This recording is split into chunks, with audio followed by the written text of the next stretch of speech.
그렇게 얘기하니까 그게 상당히 빈정이 상하는 거예요. 그런데 기쁨의 능력은 참 놀라워요. 언니가 그렇게 밝은 모습으로 찾아와서 저한테 예수를 만났어 이러니까 그 빈정이 상하는 마음이 어디론가 사라지고 갑자기 제 마음에도 기쁨이 찾아오는 거예요. 제가 좋아하던 언니가 행복하게 바뀌어서 그랬나 봐요. 그래서 이런 얘기 저런 얘기 나누고 있는데 언니가 갑자기 저한테 이러는 거예요. 은희야, 너 우석이 데리고 집에 있으면 답답한데 언니가 다니는 한마음교회 한번 안 갈래? 제가 딴 데 같았으면 콧방귀도 안 꼈을 거예요. 제 평소 신조가 교회에 있는 쪽으로는 소변도 보지 말자. 그게 제 평소 신조예요. 저는 안티 크리스천이었거든요. 그런데 언니가 너무나 놀라운 모습으로, 밝은 모습으로 다가와서 저에게 교회 한번 가지 않을래? 그러니까 제가 마치 뭐에 끌리기라도 한 듯이 한번 갈게. 제가 이렇게 약속을 덥석 해버렸지 뭐예요. 꼼짝없이 끌려가게 된 거예요.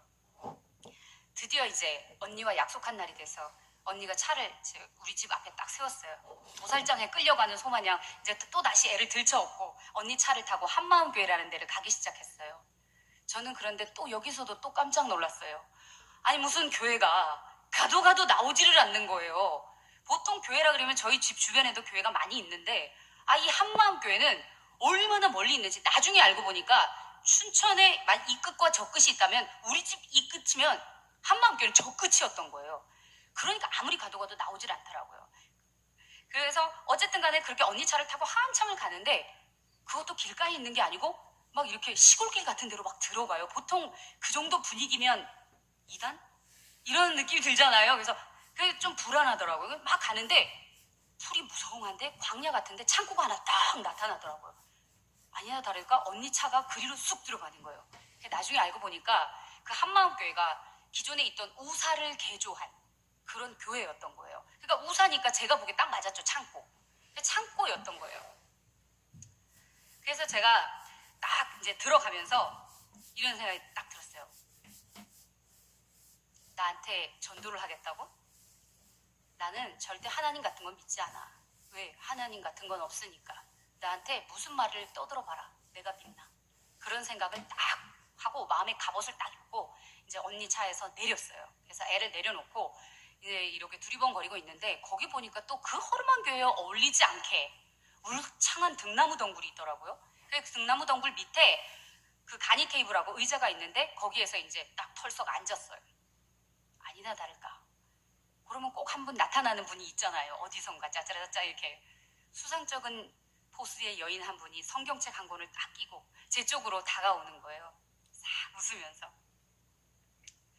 그래서 제가 그 사람한테 제 마음속에 있는 강력한 의지를 좀 보여줘야겠다는 생각이 들더라고요. 그럴 때는 말도 필요 없잖아요. 그래서 그 사람이 제 앞에 딱 왔는데 그 사람이 보는 앞에서 제가 몸을 옆으로 확 돌렸어요. 확 돌리고 팔짱을 딱 끼고 다리를 쫙 보면서 다른 데를 확 쳐다봤거든요. 정말 유치하죠. 근데 이렇게 해야만 그 사람이 나한테 정이 똑 떨어질 것 같더라고요. 그래가지고 제가 이제 그러고 있는데 이제 이분이 저를 이렇게 보니까 야, 이 사람은 어떤 말을 해도 먹혀들지 않겠구나. 이 생각이 딱 들잖아요. 그럼 보통 다른 사람들은 후퇴하잖아요. 아유, 안 되겠다 이러면서 그 사람하고 저 사이에 말도 안 하면서도 어색하고도 팽팽한 긴장이 확 흐르는 거예요.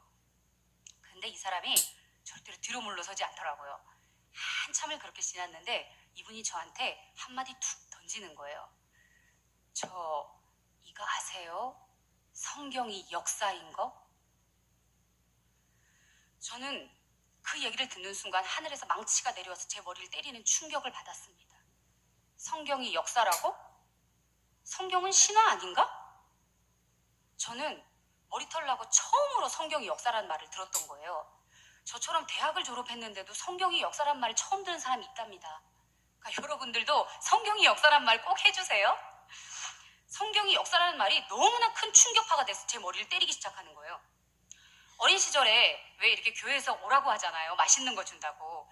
우리는 찢어지게 가난하니까 이제 가요.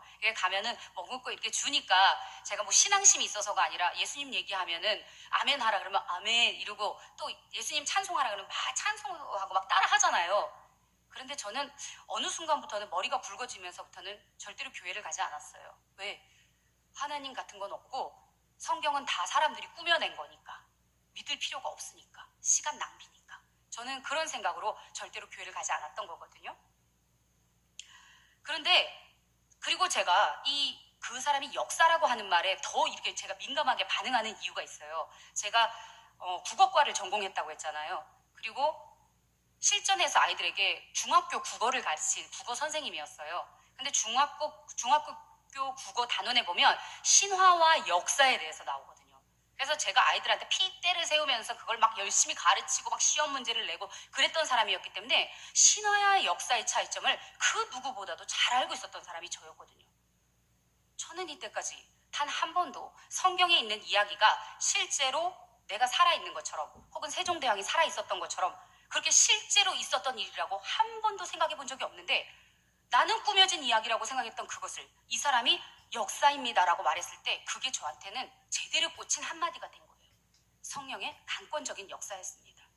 그렇게 해서 제가 허를 찔리고 말았습니다. 그런데 더 놀라운 사건은 그 다음부터 일어나기 시작했습니다. 마치 제 옆에서 누가 제 머릿속에다가 생각의 필름들을 한 장씩 차례로 꽂아준다는 생각이 드는 거예요. 아주 짧은 시간이었는데 또렷하고 아주 선명한 생각이 확확 지나가는 거예요. 성경의 역사라고? 그렇지.